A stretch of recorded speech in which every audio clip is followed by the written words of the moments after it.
Yes, good morning, all of you. How are you, beta? We are fine, ma'am. What's about? I am also fine. हाँ बेटा, आपका जो हिंदी का syllabus है अभी बताती हूँ।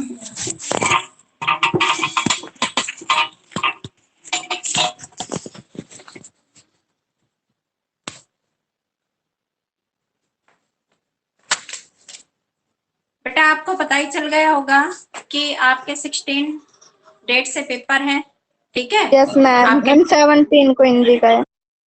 हाँ जी, 17 डेट का आपका हिंदी का है, ठीक है? तो मैं आपको सिलेबस बता रही हूँ, उस सिलेबस के अकॉर्डिंग अपनी तैयारी करनी है और कैसे करनी है वो मैं बता दूंगी। अब एक बार सिलेबस लिखिए। आपकी जो क्षितिज बुक है, इसमें आपके पाठ 1-2, ठीक है? पाठ 1-2, पाठ 1 कौन सा है? आपका दो बैलों की कथा, ठीक है? 2 कौन सा है? लहासा की ओर। और ये तो आपका हो गया गद्य खंड में, ठीक है? गद्य खंड में। और आपका जो काव्य खंड है, काव्य खंड में आपका आएगा कबीर की साखिया व सबद, ठीक है? साखिया व सबद, ये आपके काव्य खंड में आएंगे, ठीक? कृतिका का मैंने लिया नहीं है। और व्याकरण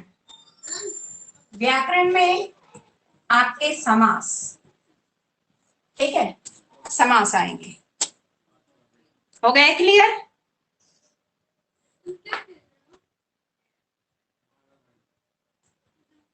यस मैम। हाँ, यस मैम। बेटा पाठ 1 और 2 है, इसको आपको कैसे लर्न करना है? आपका ऑब्जेक्टिव पेपर आएगा, ठीक है? ऑब्जेक्टिव टाइप क्वेश्चन आएंगे, तो आपको कैसे लर्न करना है इस लेसन को? इन दोनों लेसन को आपको बहुत बारीकी से रीड करना है, ठीक है? और उसमें से ही क्या है, एक नंबर के क्वेश्चन बनेंगे। और जो आपके क्वेश्चन आंसर लिखवा रखे हैं उनको भी लर्न करना है, उनमें से भी बनेंगे, ठीक है? तो इनको अच्छी तरह से रीडिंग लगानी है दोनों लेसन को। और काव्य खंड में जो साखिया शब्द है, इसके क्वेश्चन आंसर करवा रखे हैं, वो लर्न करने हैं, ठीक है? और इसमें जो वर्ड मीनिंग करवा रखे हैं ना, इसमें भी वर्ड मीनिंग भी लर्न करना है आपको, ठीक है? व्याकरण में समास मैंने आपको करवा दिए थे। आज एक बार फिर से रिवाइज करवा देती हूँ, ठीक है? समास करवा दो, यस याद है सभी को? Yes ma'am. मैम, समास में तत्पुरुष समास है, उसके भी भेद बताने होंगे। नहीं, अभी मैं बताती हूँ, सारा बता देती हूँ, ठीक है? मैं आपकी प्रैक्टिस करवा रही हूँ समास की। देखो, समास का क्या अर्थ बताया था मैंने? समास का अर्थ होता है, ये दो शब्दों के मेल से बना है, सम प्लस आस, ठीक है? सम प्लस आस यानी कि पास पास बैठाना। जब हम दो शब्दों को पास में बैठाते हैं तो वो क्या बन जाता है? समास बन जाता है, ठीक है? मैं शॉर्ट में बता रही हूँ बेटा। समास क्या होता है? समास दो या दो से अधिक शब्दों के मेल से एक नया शब्द बनने की प्रक्रिया क्या कहलाती है? समास कहलाती है, ठीक है? जब हम दो शब्दों को आपस में जोड़ते हैं तो क्या है, उससे एक नया शब्द बनता है, और नया शब्द बनने की प्रक्रिया समास कहलाती है। जैसे देखो, रसोई घर, ठीक है? अब इसमें रसोई घर, ठीक है? ये दोनों शब्द है, और इसमें क्या है, इसका हम विग्रह करेंगे, रसोई के लिए घर, रसोई के लिए घर। तो इसमें रसोई, ठीक है, और घर, ये दो शब्द है, इसको हमने यहाँ पास पास में बैठा लिया तो ये एक नया शब्द बन गया। तो नया शब्द बनने की प्रक्रिया क्या कहलाती है? समास कहलाती है। समास की परिभाषा है, याद करनी है, ठीक है? जितने भी समास है सबकी परिभाषा याद करनी है। अब देखिए इसमें दो पद होते हैं। कितने होते हैं? दो पद। एक तो होता है पूर्व पद और दूसरा होता है उत्तर पद। ठीक है, पूर्व पद और उत्तर पद दोनों। और एक आता है समास विग्रह। समास विग्रह क्या होता है? जो समास बना है उसको अलग, ठीक है, अलग करके लिखने की जो समस्त पद है। ये तो देखो समस्त पद बन गया समास विग्रह से, हमने इसको एक कर दिया तो ये समस्त पद बन गया। और समस्त पद को अलग करने की प्रक्रिया है वो क्या कहलाती है? समास विग्रह कहलाती है। ठीक, अब देखिए पहला आता है आपका, जो समास होते हैं वो कितने प्रकार के होते हैं? पहला है आपका अव्ययी भाव समास। अव्ययी भाव समास। यस खुशी, बताना क्या होता है अव्ययी भाव समास? खुशी। मैम जिन समास में अव्यय होते हैं। पहला पद क्या होता है? अव्यय होता है। ठीक है, जिस समास में पहला पद अव्यय होता है। मैं सुनूंगी एक एक से, ठीक है? अपनी नोटबुक ओपन करके रखना, जहां पे मैंने लिखवा रखा है ओपन करके रखो, तभी अच्छे से समझ में आएंगे। जिसका पहला पद क्या होता है? अव्यय होता है, वह अव्ययी भाव समास कहलाता है।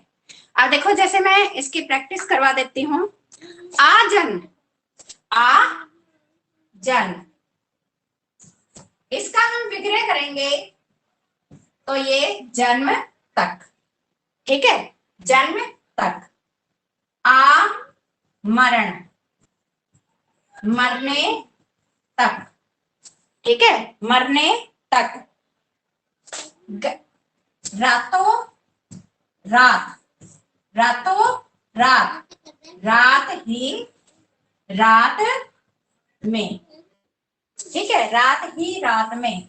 हर घड़ी, घड़ी, हर घड़ी होता है घड़ी घड़ी, इसका विग्रह ये हो गया घड़ी घड़ी। ठीक, हर घड़ी, हर दम। तो ये इनका जो ये पहला पद है ये क्या है? ये अव्यय है। यथा समय, इसका हम विग्रह करेंगे तो समय के अनुसार। ठीक है, समय के अनुसार, तो ये इसका हो गया विग्रह। अब देखो आपके कैसे आएंगे, जैसे मैंने आपके शब्द दे दिए।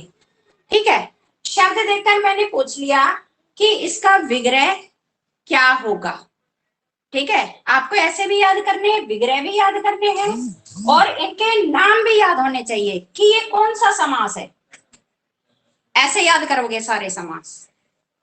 देखो मैं एक दो और बोल देती हूँ। यथाशक्ति, ध्यान से सुनना, और जिनके पास बुक नहीं है वो लिख भी सकते हैं। यथाशक्ति, शक्ति के अनुसार। यथा विधि, विधि के अनुसार। यथा नियम, नियम के अनुसार। ठीक है, निडर, डर से रहित। निसंदेह, संदेह रहित। जहां पर जो पहला पद है ये अव्यय होता है वो होते हैं अव्ययी भाव समास। ठीक है, वो कौन से होते हैं? अव्ययी भाव समास। आ गया बेटा ये समझ में सभी को? काट देना। अब देखिए सेकंड। यस, किसी को कोई डाउट है इसमें अव्ययी भाव समास में? कोई doubt? No ma'am. No ma'am. दूसरा आता है, पहले तो इजी समझा देती हूँ। द्विगु समास। द्विगु समास क्या होता है? द्विगु समास, इसमें पहला पद, बताइए क्या होता है? ऋतिक बताना, पहला पद क्या होता है इसमें द्विगु समास में? यस ऋतिक, यस बेटा बताओ, आवाज आ रही है? पंकज आप बताओ। मैम हम बताएं। मैम संख्यावाचक विशेषण। हाँ, संख्यावाची। पहला पद क्या होता है? ये संख्यावाची होता है, यानी कि संख्या होती है, संख्यावाची होता है पहला पद। ठीक है, ऋतिक बोल क्यों नहीं रहे हो? आवाज आ रही है?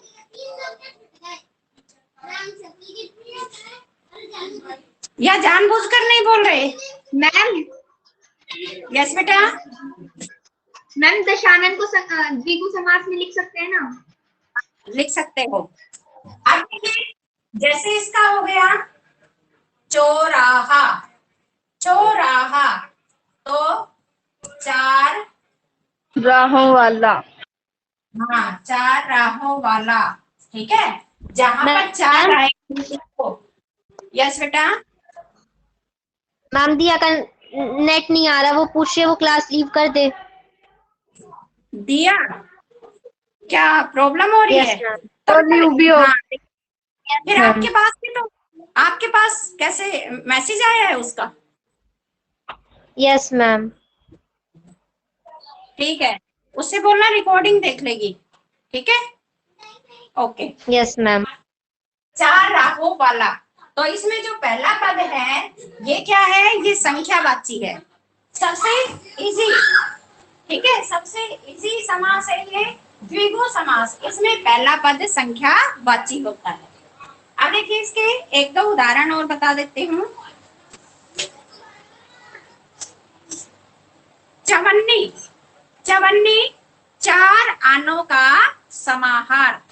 चार पाई, ये विग्रह भी याद रखना बेटा, विग्रह याद रखना। चार पाई, चार पायों का समाहार। चौमासा, चार मासों का समाहार, चार मासों का समाहार। तिरंगा, तीन रंगों का समाहार, यानी कि जिसमें तीन रंग आ गए। ठीक है। त्रिफला, तीन फलों का समाहार। त्रिवेणी, तीन वेणियों का समाहार। वेणी, वेणी मीन्स क्या होती है? नदी, जहां पर तीन नदियां मिलती है, त्रिवेणी। तीन वेणियों का समाहार। दोपहर, दो पहरों का समाहार। ये ध्यान से सुनना है, इन्हीं में से ही आएंगे। द्विगु, द्विगु, अब देखो इसका द्विगु, अब इसका खुद का ये क्या है? ये खुद एक समास है ना, समास। तो ये द्विगु, दो गौओं का समाहार। तो ये क्या, कौन सा हो गया? इसको द्विगु समास ही लिखोगे। द्विगु का क्या है? देखो, आपका ये आ गया द्विगु। ठीक है, तो इसका आपका आपको विग्रह करना है दो, ये दो गौओं का समाहार। गौएं होती है गाय। ठीक है, ये कौन सा समास हो गया? द्विगु समास।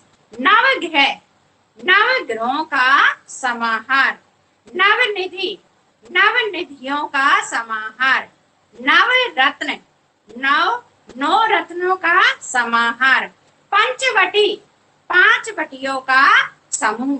ठीक है, इसको समूह भी लिख सकते हो। शताब्दी, सत अब्दों का समाहार।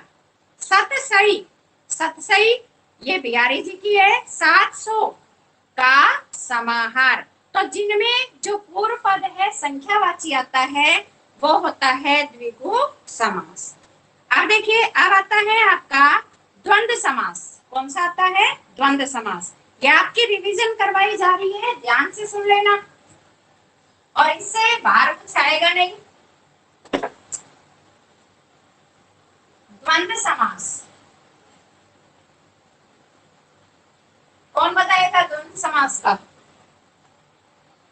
मैम बताएं।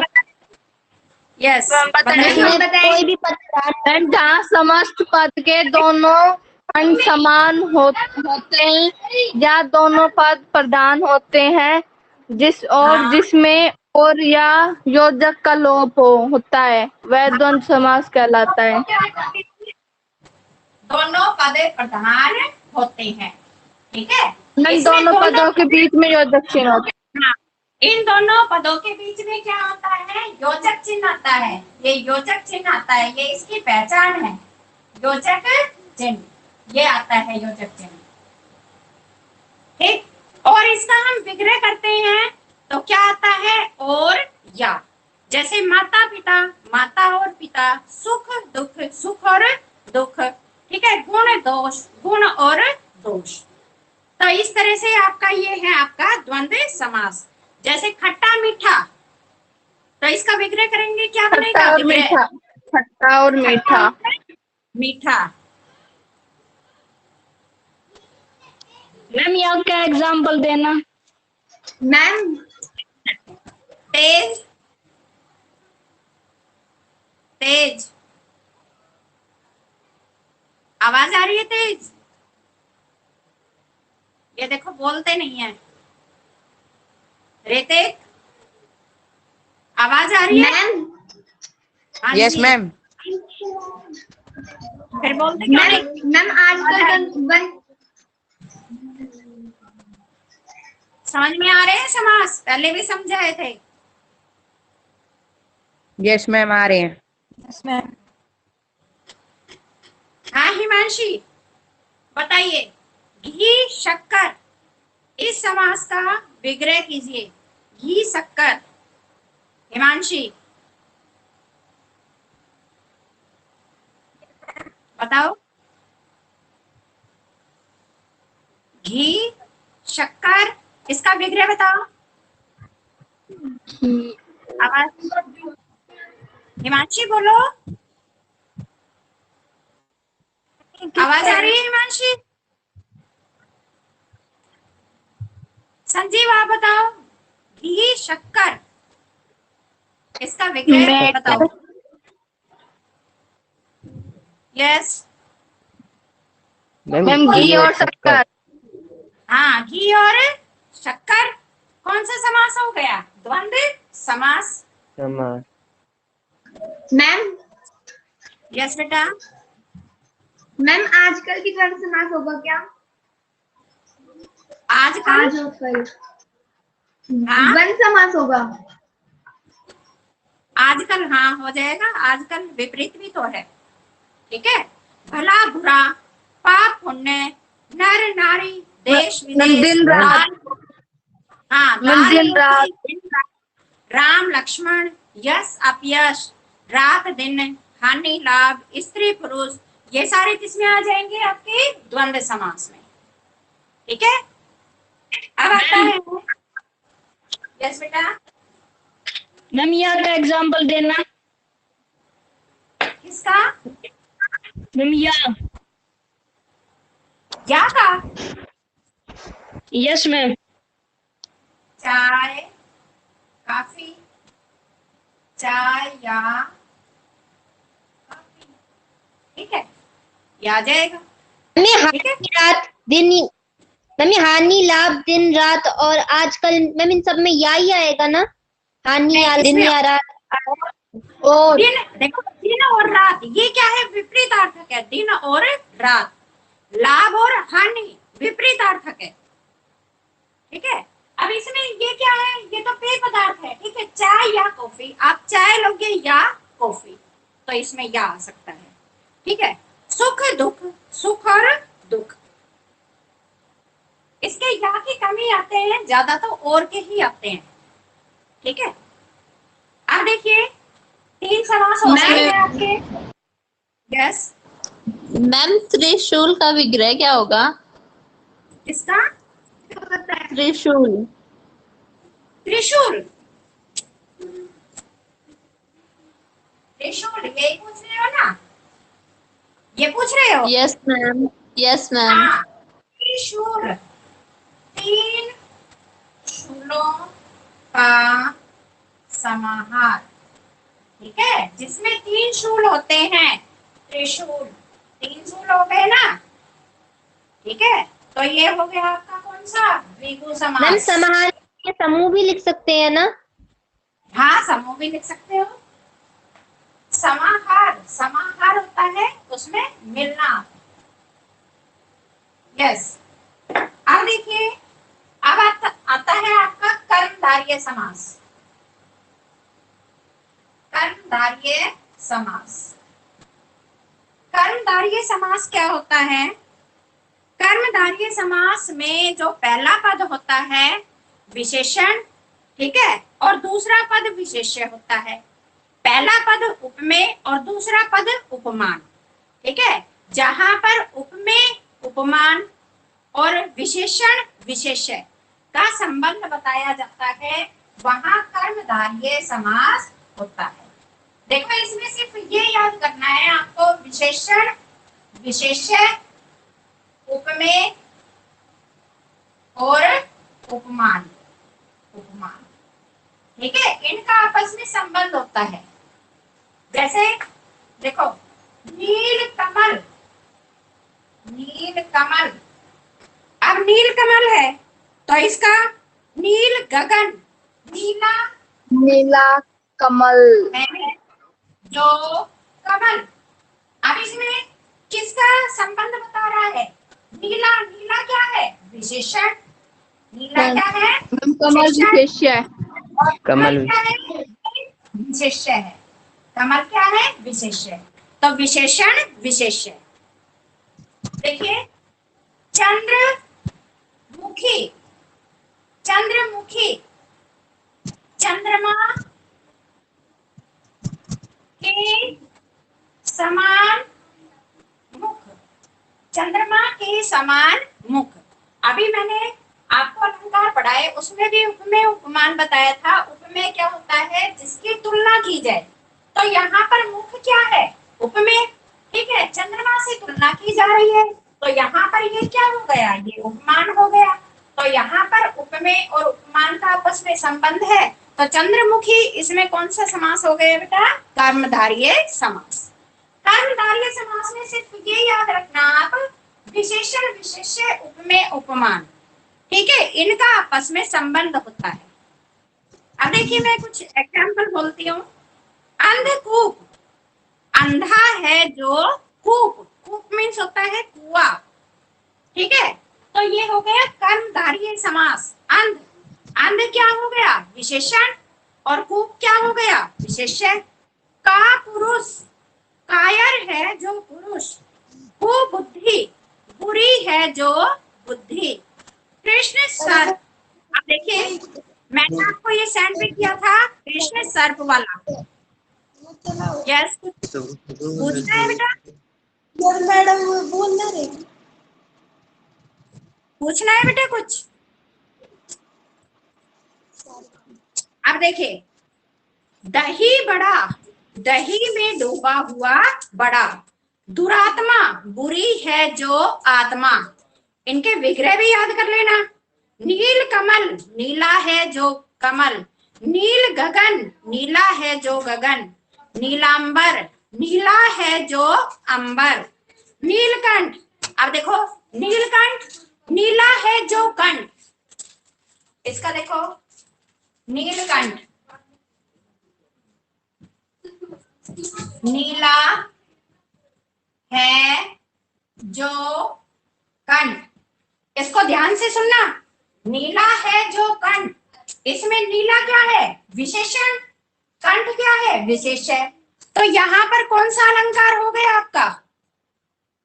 बताइए, कौन सा अलंकार है?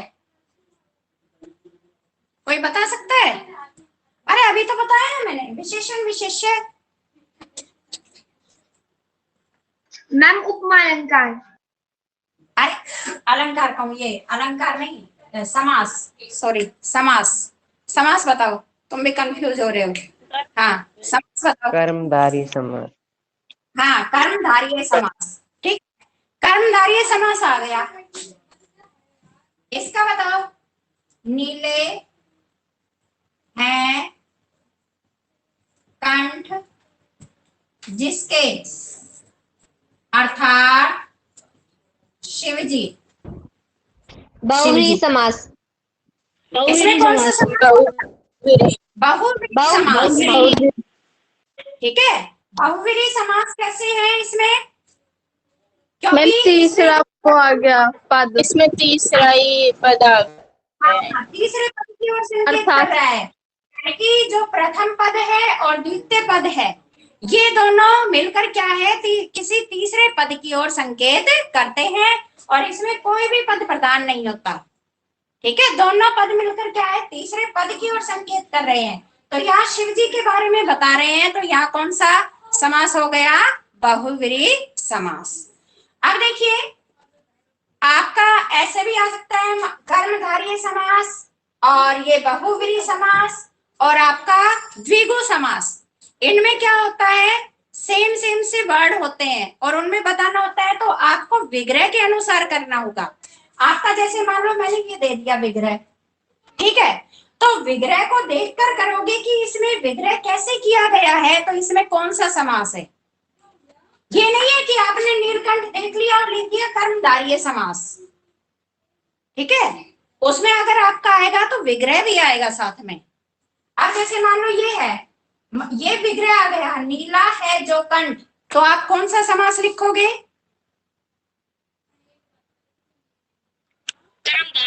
मैम कर्मधारय समास। और नीले हैं कंठ जिसके अर्थात शिव जी, ये आ गया तो बहुव्रीहि समास। हाँ, बहुव्रीहि समास। अब देखिए मैं एक दो एग्जांपल और बता देती हूँ इसके साथ साथ।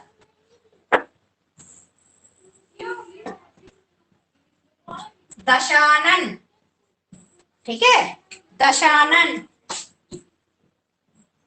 दस है आनंद जिसके अर्थात रावण। के अर्थात रावण। 10 है आनंद जिसके अर्थात रावण। तन्वी बताना इसमें कौन सा अलंकार है। मैम बहुव्रीहि समास। बहुव्रीहि समास। कौन सा समास है, बहुव्रीहि समास, ठीक है। इसमें आपका ये विग्रह हो गया, विग्रह आपने देख लिया कि इसमें कोई भी पद प्रधान नहीं है, ये तीसरे पद की ओर क्या है, संकेत कर रहा है। अब आपका आ गया 10 दशानन, 10 आनंद, ठीक है, 10 आनंद, सिर्फ यही आ गया इसका विग्रह। तो इसमें बताइए कौन सा हो गया, द्विगु समास। हाँ, द्विगु समास। कौन सा हो गया, द्विगु समास, क्योंकि इसमें जो पहला पद है वो क्या है, संख्यावाची है। पहला पद संख्यावाची है, ठीक। अब देखिए और भी उदाहरण बताती हूँ। पीतांबर, पीतांबर, पीले हैं अंबर जिसके अर्थात श्री कृष्ण, ठीक है। बताइए इसमें कौन सा समास है, गरिमा आप बताना बेटा। गरिमा, बहुव्रीहि, ठीक है। कैसे है गरिमा, आप नहीं बोल रहे, गरिमा। इसके अंदर तीसरे पद की ओर संकेत करा जा रहा है। हाँ, वेरी गुड खुशी, वेरी गुड। अनु, अनु बेटा समझ में आ रहे हैं समास। मैम हाँ, आज ही ज्वाइन किया है ना बेटा, पहले की रिकॉर्डिंग देखना और उसमें पूरी अच्छे से समझा रखा है, ठीक है। समास समझना, सिलेबस आ गया समझ में। Yes ma'am. हाँ, अब देखिए पीतांबर, पीतांबर, पीत, पीले, अंबर। अब पीला क्या है, अंबर क्या है, यस कौन बताएगा, अनु बताना बेटा, इसमें कौन सा समास है। मैम विशेषण में विशेष्य है। हाँ, मैम अंबर वस्त्र और कर्मधारय समास। ये इसमें कौन सा समास हो गया, ये कर्मधारय समास। क्यों है, पीला, ठीक है, पीले अंबर, पीला क्या हो गया, ये तो विशेषण हो गया, ठीक है, और ये क्या हो गया, विशेषण। एक एग्जांपल और बताते हूं ऐसे ही।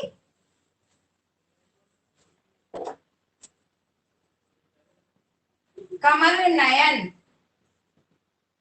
अब इसका कर्मधारय समास बनाना है, ठीक है। इसका विग्रह कौन बताएगा,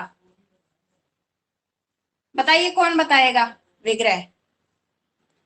कमल के समान नयन। कमल के समान नयन, यहाँ पर बताइए किसका संबंध बता रहा है ये? मैम उपमान और उपमेय कर्मधारय समास। हाँ, उपमान और उपमेय, ये तो हो गया उपमेय और ये हो गया उपमान। उपमेय और उपमान का संबंध बता रहा है। तो यहाँ पर कौन सा समास हो गया आपका? बहुव्रीहि, नहीं ये कर्मधारय समास। कमल के समान नयन है जिसके, अर्थात राम। इसमें बताइए कौन सा समास है? मैम बहुव्रीहि समास। बहुव्रीहि बहुव्रीहि समास। हाँ, बहुव्रीहि समास। लिटिल आप बताना बेटा, इसमें बहुव्रीहि समास कैसे है? Little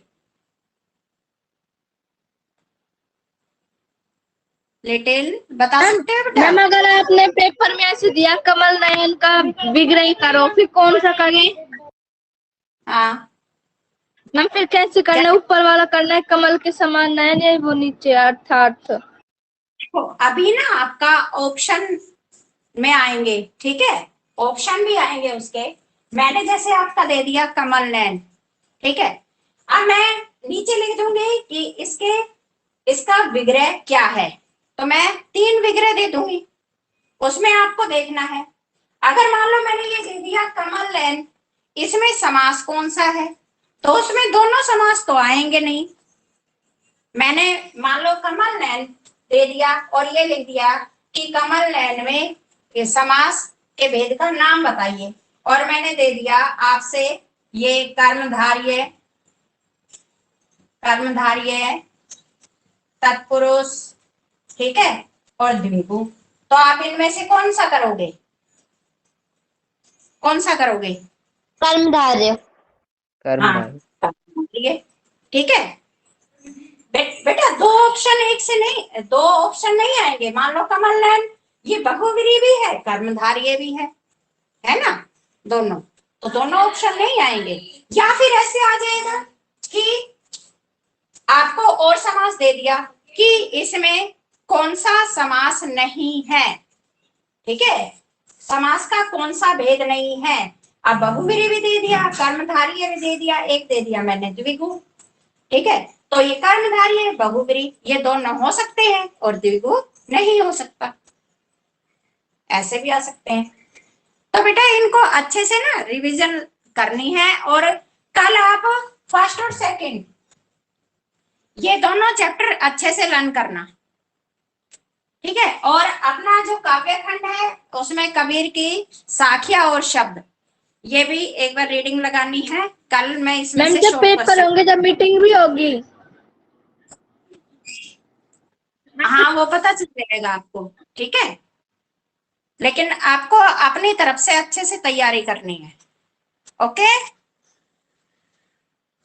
yes ma'am. ठीक है, अब लीव कर दो, ठीक है। ओके बेटा, जिनको पढ़ना है वो बच्चे आ जाएंगे, नहीं पढ़ना वो कितना ही कॉल कर लो। मैम एक बार तत्पुरुष समास बता दो। तत्पुरुष समास बता रही हूँ बेटा, आपने रिकॉर्डिंग नहीं देखी? तो मैम खुशी, तत्पुरुष समास बता रही हूँ। थोड़ा सा बता दो, वैसे तो आता है, उसमें कारक चिन्ह का यूज करना पड़ता है, बस आप थोड़ा देखो के लिए बता दो। तत्पुरुष समास में जो उत्तर पद होता है वो क्या होता है? प्रधान होता है उत्तर पद, ठीक है। अभी मैंने बताए थे 2 पद होते हैं, पूर्व पद और उत्तर पद। जैसे मैंने ये बताया है रसोई घर, तो इसमें 2 पद है, इसका हम विग्रह करेंगे रसोई के लिए घर, ठीक है, रसोई के लिए घर। तो इसमें पूर्व पद और उत्तर पद, तो इसमें उत्तर पद होता है वो क्या होता है? प्रधान होता है। अब इसमें घर है, ये क्या है? प्रधान है। और जो पूर्व पद होता है वो क्या होता है? गौण होता है। जैसे देखो ग्रामगत, ग्राम को गया हुआ, ठीक है, शरणागत, शरण को आगत, और इसमें क्या होते हैं? ये कारक चिन्ह होते हैं। जब हम इनका समस्त पद बनाते हैं तो कारक चिन्ह का क्या हो जाता है, लोप हो जाता है, कारक चिन्ह का लोप हो जाता है, ठीक है, समस्त पद बनाते हुए। और विग्रह करेंगे तो ये कारक चिन्ह लग जाएंगे। और आपको पता ही है जो कारक है वो कौन कौन से हैं, ठीक है, आपके कर्म है, करण है, ठीक है, संप्रदान है, अपादान है, संबंध है, अधिकरण, ये सारे आपके ये कारक चिन्ह लगेंगे इसमें। जैसे अधिकरण का कौन सा है कारक चिन्ह, बताओ वन्नू, अधिकरण में कारक चिन्ह कौन से हैं? में पर। हाँ, में और पर, ठीक है, आ गए समझ में। जैसे आराम कुर्सी, आराम के लिए कुर्सी, तो के लिए हो गया। गुणहीन, गुण से हीन, से का लोप हो गया, मैंने गुणहीन बनाया। अकाल पीड़ित, अकाल से पीड़ित। तुलसी कृत, तुलसी द्वारा कृत। तो इसमें क्या होता है, तत्पुरुष समास में जो जब हम विग्रह करते हैं तो कारक चिन्ह लग जाता है, समस्त पद बनाते हैं तो कारक चिन्ह का लोप हो जाता है, ठीक है बेटा। एक बार आप प्रैक्टिस करना, अच्छे से आ जाएंगे। यस बेटा, लीव कर दो फटाफट।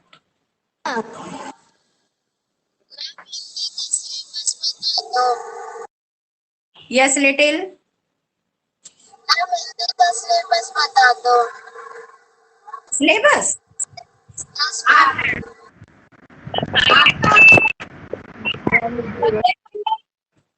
इसमें पाठ 1, 2, ठीक है, ये आएंगे। और व्याकरण में समास, काव्यखंड, काव्यखंड में आपका कबीर, कबीर की साखिया और सबक, ठीक, ये आपका सिलेबस है। लिख लिया? आप लेट आए थे? हाँ, ये नोट कर लो। और वैसे भी आपके ग्रुप में डाला हुआ है बेटा, अभी ऐप, चलो कोई बात नहीं, आप ग्रुप में देख लेना या ऐप पर भी अभी आ जाएगा, ठीक है। ओके बेटा, बाय। यस बेटा, टाइम हो गया आपका, नेक्स्ट क्लास है ना आपकी, अब जल्दी से लीव करो